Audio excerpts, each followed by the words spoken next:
আসসালামু আলাইকুম।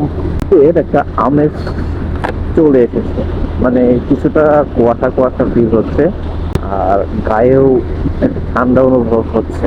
তো মনে হচ্ছে শীতের আগমন ঘটতেছে এবং শীত এটা জানান দিয়ে দিতেছে আমি আসতেছি। তো আমার মনে হয় এই মাসের শেষের দিকেই শীত পড়ে যাবে ভালোভাবে, কারণ আমার মানে ভালো পরিমাণ ঠান্ডা লাগতেছে। কুয়াশা কম পড়লেও বাইক চালানোর ক্ষেত্রে ঠান্ডাটা একটু মোটামুটি ভালোই লাগতেছে। আর শীতকাল মানেই আমার প্রিয় ঋতু, কারণ একটু ভাব সাবধানে চলা যায়। আর গরমের তুলনায় শীত আসলেই ভালো লাগে, বাইক চালাইতে একটু কষ্ট, বাট ভালো লাগে আমার কাছে।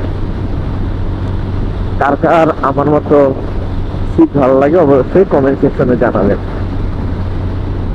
ধন্যবাদ।